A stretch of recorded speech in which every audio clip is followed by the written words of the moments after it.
Gracias, muchas gracias por acompañarnos en un capítulo más de El Hilo Negro, este espacio donde analizamos, reflexionamos alrededor de los temas que más incumben a la sociedad mexicana, la política, la sociedad, la economía y, por supuesto, las relaciones internacionales de nuestro país. Y es que en esta emisión, dado el contexto internacional, es natural que dediquemos un programa a analizar lo que está sucediendo en relación a la llegada de Donald Trump a la presidencia de los Estados Unidos por segunda ocasión. ¿Y qué implicaciones? ¿Cuáles son estas implicaciones que tendrán en el corto, en el mediano plazo, en las políticas en materia migratoria, arancelarias, el combate al crimen organizado, en los intercambios culturales? En fin, hay muchas preguntas. Entre otras, para lograr profundizar el tema, tenemos como invitado vía remota al doctor Mauricio Merchalán Uciel, quien es doctor en políticas públicas y administración con especialización en cuestiones internacionales como terrorismo, mediación por la paz, en fin, muchas otras cuestiones. Actualmente es director del Centro de Investigaciones para la Paz México, Asociación Civil.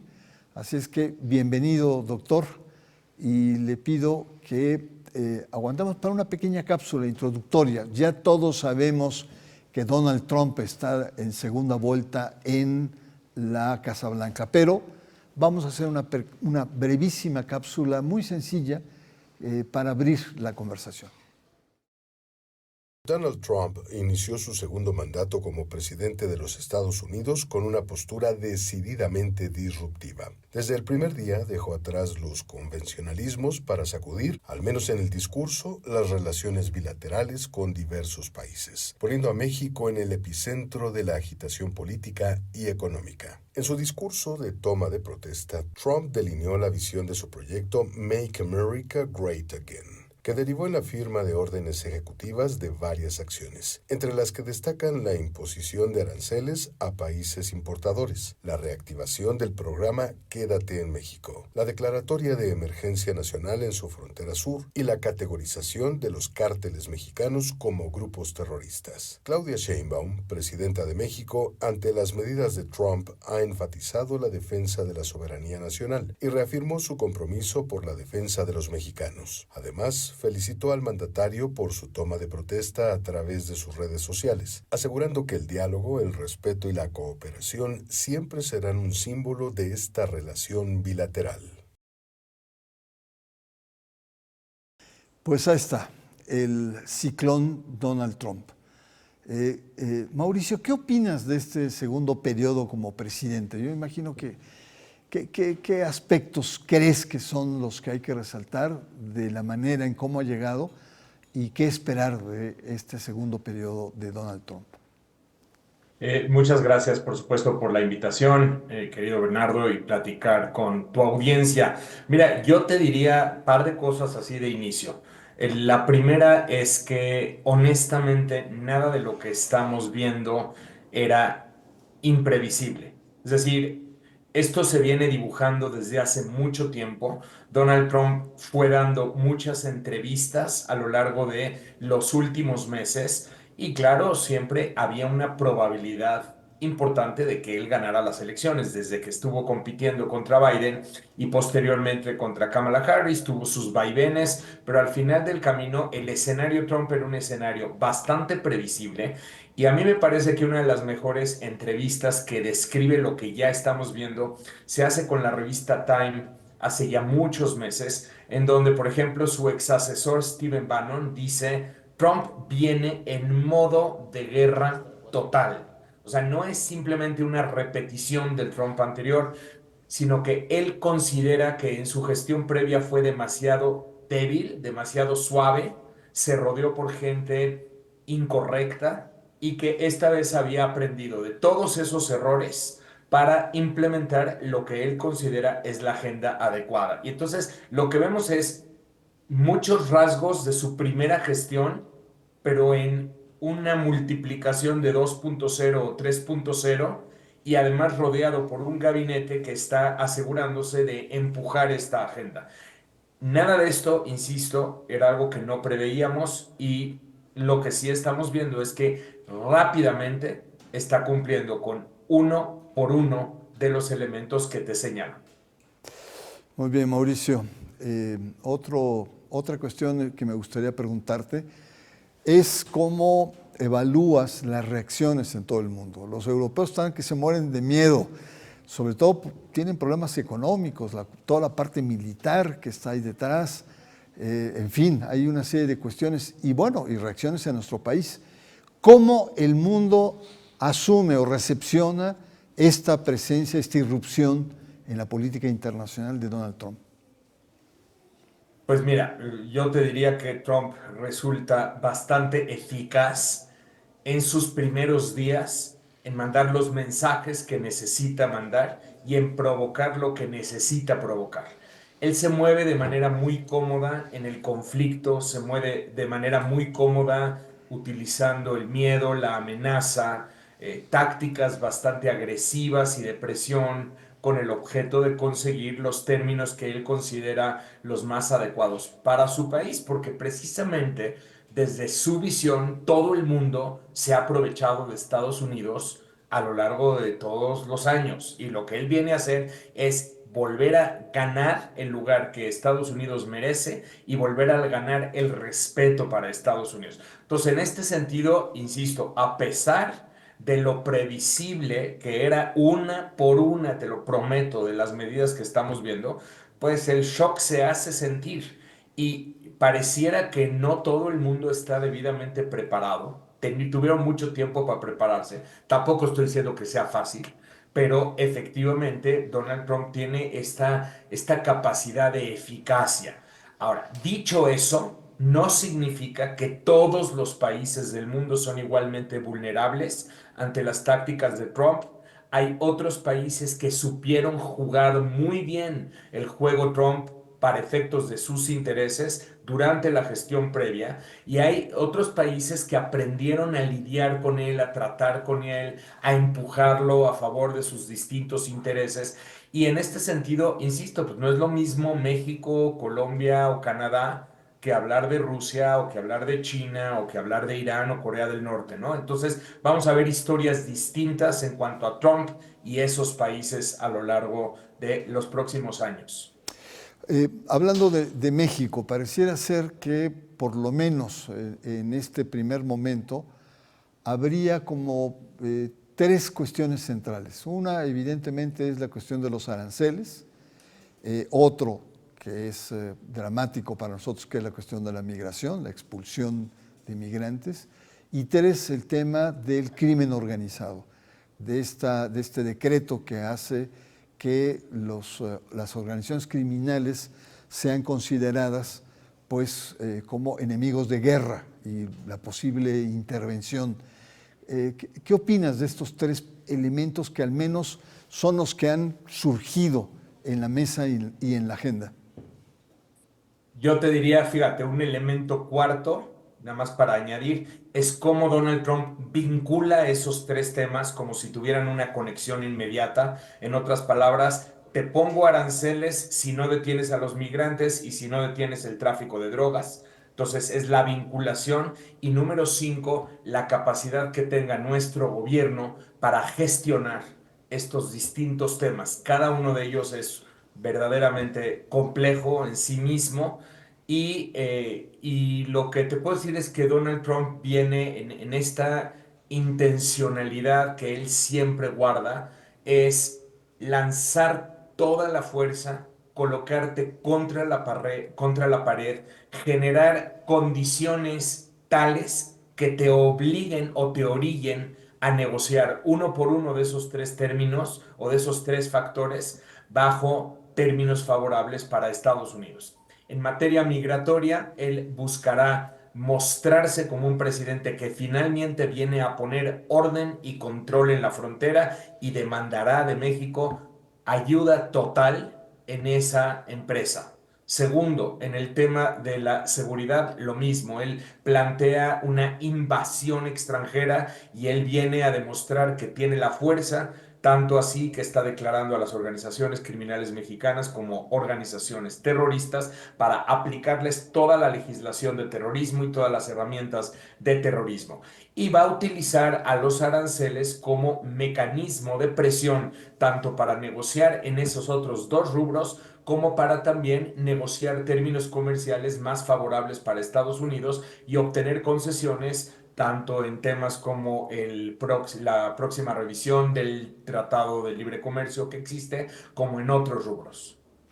Muy bien, hay un economista que ganó premio Nobel que se llama Paul Krugman, que menciona que aplicar los aranceles a los productos mexicanos sería, así lo dice él, arrojar arena a los engranajes de comercio y la fabricación internacional.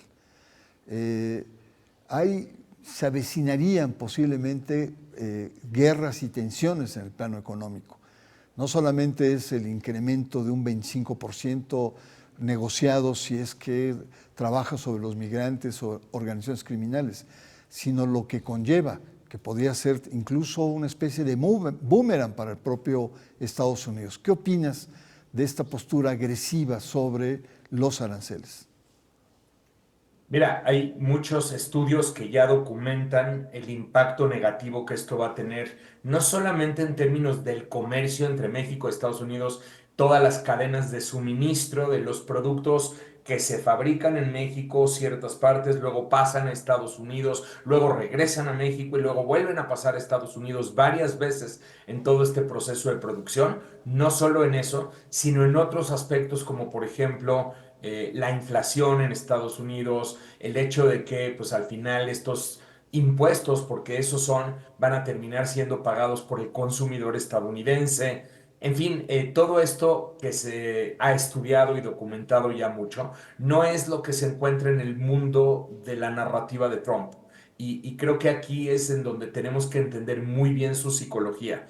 No es un personaje que se mueva a partir de cifras, a partir de datos, a partir de resultados técnicos. Él no toma decisiones bajo criterios técnicos, toma decisiones bajo criterios políticos, emocionales, psicológicos, simbólicos. Entonces, en la medida en que sus decisiones tienen un impacto en la conducta de otros, generan una serie de efectos, doblegan a las otras partes. El resultado técnico, él siempre va a tratar de darle la vuelta y va a tratar de moverlo y va a decir, al final de cuentas, lo que estoy haciendo es cobrarle impuestos a los otros países si es que quieren seguir comerciando con Estados Unidos. Y siempre en esta visión de, ¿no? ¿Por qué nosotros somos los que vamos a tener que pagar y por qué no los otros pagan por estar comerciando con nosotros? Entonces tú le avientas un estudio, dos estudios, tres estudios, le dices, no es cierto, no es así. Y él en su retórica y en su narrativa va a mantener siempre esta necesidad de proyectar fuerza, proyectar control. Muy bien, pues gracias por este primer segmento. Vamos a hacer una pausa, regresamos y estamos conversando con Mauricio Mechelán sobre la relación, las implicaciones, los desafíos que representa Donald Trump, no solamente para nuestro país, a nivel internacional. Una pausa, regresamos, usted está en el Hilo Negro.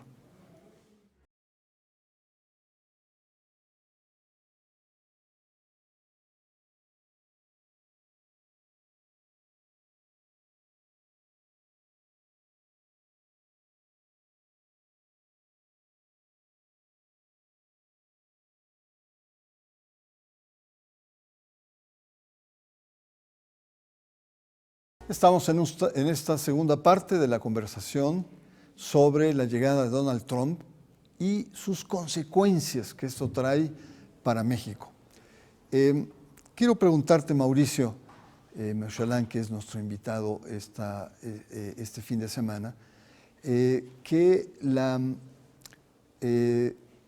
obispa de una congregación, digamos, de corte anglicano, rebatió teológicamente, y esta pregunta me vino a raíz de la expresión que tuviste hace un momento en torno a Steve Bannon, que es un tipo ultraderechista y que está tratando de fundar iglesias o combatir incluso a la Iglesia Católica. Y en el discurso, al día siguiente, esta obispa le respondió un poco relativizando el tono mesiánico que ha tenido Donald Trump en sus campañas, en su campaña, ¿no? Estados Unidos, el pueblo elegido por Dios para poder llevar su mensaje, sus designios a todo el mundo. Y sí, se presenta como una especie de Mesías profético. Y con mucha sencillez, pero con mucha contundencia, la hermana le dice: oiga, usted que ha sido tentado por Dios, ¿no se acuerda que hay misericordia? ¿No se acuerda que hay piedad? La gente está teniendo miedo, ¿no? Los homosexuales, los hijos, etcétera, los migrantes, etcétera. Si Dios le habla, pues tenga un poco de misericordia con este sector. Fue un golpe durísimo, que se enojó y negó y incluso exigió que le diera disculpas la hermana. Pero muestra cómo no todo Estados Unidos está a favor de esta visión supremacista de Donald Trump, es decir, este designio blanco, ¿no? ¿Cómo ves este episodio? Es muy interesante y es un episodio también que marca mucho de lo que pasa por nuestra cabeza a lo largo de estos días, porque pues han sido apenas unos días. Mira, yo lo que te puedo decir es lo siguiente. Primero, definitivamente no todo Estados Unidos está a favor de lo que estamos viendo en este momento. Sí comprender que al final de cuentas sí fue una mayoría, ya incluso a través del voto popular, una mayoría de 1.5%. No es poco, pero tampoco es una mayoría abrumadora. O sea, tienes un 48.5% de la población que finalmente eligió no votar por él. Y todavía te diría algo más: si te vas al sistema electoral estadounidense, en realidad la elección termina siendo definida por aproximadamente 170,000 votos en 3 estados clave, y debido a esos 3 estados clave no gana Kamala Harris. Si ella hubiese ganado esos 3, entonces hoy estaríamos hablando de otra narrativa completamente distinta. Ahora, eso no quita, sin embargo, que Donald Trump piensa como piensa y que muchas personas dentro del círculo de Trump, dentro de la base de Trump, piensen así. Yo te diría que hay una base dentro del electorado de Trump, quizás un 30-35%, que sí son fieles seguidores, pero tienes ahí probablemente un 15, un 18% que dicen: a mí me desagrada Trump, no me gusta esa persona, no me gusta lo que dice, tiene razón la hermana en exigir misericordia, yo también quisiera misericordia, pero al final del camino prefiero las políticas de Donald Trump que las políticas de Biden. Y ese 15-16% es el que le termina dando la victoria. Y esa es pues un poco la realidad de las cosas, ¿no? Biden sale muy, muy mal aprobado. Otra cuestión importante es Europa. Tú decías, no es lo mismo Rusia, China, etcétera, ¿no?, que México, Colombia, incluso Canadá. ¿Cómo reacciona Europa? ¿Qué es lo que está en juego, sobre todo en los países europeos? Sobre todo teniendo en cuenta que la situación la están pasando mal en Alemania, la están pasando mal en Francia. ¿Qué está pasando frente a la irrupción de un personaje como Trump en Europa? Mira, déjame ponértelo así. Mientras más cercana es la relación de un país con Estados Unidos, más vínculos comerciales tiene y más vínculos de seguridad tiene ese país con Estados Unidos, en esa medida ese país es más vulnerable ante las medidas de Trump. Y por eso Trump se ha ido contra México, contra Canadá, ahora lo vimos contra Colombia. Estos niveles de dependencia que nosotros tenemos con Estados Unidos nos vuelve blancos fáciles para proyectar que él tiene una eficacia enorme. Y pasa algo similar con Europa en dos rubros. Primero, en el rubro económico, comercial, los lazos de Europa con Estados Unidos son verdaderamente importantes, y por lo tanto Europa queda sujeta ante esta posibilidad de guerra comercial, siempre para intentar ganar mejores términos para Estados Unidos. Y luego tienes el otro rubro que es, yo diría en este momento, el tema en Europa. Y te lo digo porque he estado en muchos foros con personas europeas, el foro que se llevó a cabo en Praga de seguridad, el foro de Halifax en Canadá de seguridad. Ese es este tema precisamente, el tema de la seguridad, la alta dependencia que tienen los países europeos de Estados Unidos para protegerse frente a las amenazas de seguridad percibidas, que esto incluye a China, incluye a Rusia, incluye a Irán, incluye a otros países, y la discusión dentro de Europa es ya no podemos depender de Estados Unidos, pero esta es una discusión que tiene en Europa mucho tiempo, la realidad es que no han hecho la tarea. Hoy en día Europa sigue siendo altamente dependiente de Estados Unidos y Trump lo sabe perfectamente bien. Por lo tanto, él utiliza y va a seguir utilizando a lo largo de estos años esa dependencia y esos lazos para tratar de negociar temas a su favor. Mauricio, una cuestión importante que me dejó preocupado en una de tus intervenciones es que Estados Unidos, al declarar terroristas a organizaciones del crimen organizado en México, sería capaz de invadir nuestro país. Mira, en principio no estamos viendo una invasión. En teoría, vamos a decirlo así, dentro de la guerra contra el terrorismo, Estados Unidos se adjudica a través de legislación y a través de políticas la facultad de ir a perseguir al terrorismo allá donde éste se encuentre. Y esto le faculta, en teoría, a ir a Afganistán o ir a Irak o ir a países de Medio Oriente, de África y secuestrar personas, traerlas a juicio o bien bombardearlos. Y esto es lo que hemos visto con organizaciones terroristas, porque existe esto que se conoce como la extraterritorialidad. Dicho eso, sin embargo, estamos viendo más la posibilidad de misiones encubiertas, en principio con la cooperación del gobierno mexicano, pero si el gobierno mexicano no coopera, igual pueden darse estas misiones más como de tipo inteligencia, como otras que ya hemos visto en el pasado, porque para que Estados Unidos iniciara propiamente una intervención militar, ahí sí requeriría la aprobación del Congreso. Y ahí sí podría haber una controversia mayor, aunque es verdad que Donald Trump tiene hoy controlado el Congreso y tiene controlado una buena parte de su partido, la realidad es que eso ya se vuelve un tema más complicado y no lo vemos con demasiada probabilidad. Insisto, no es imposible, pero no es la mayor probabilidad. Esto tiene que ver mucho más con el combate al interior de Estados Unidos de esas organizaciones y tiene que ver con el combate en el exterior, pero a través de medidas que puedan presionar al gobierno mexicano y medidas que puedan facultar a las agencias estadounidenses para esta extraterritorialidad de la que hablo. Finalmente, Mauricio, y te agradezco muchísimo el haber comparecido a El Hilo Negro,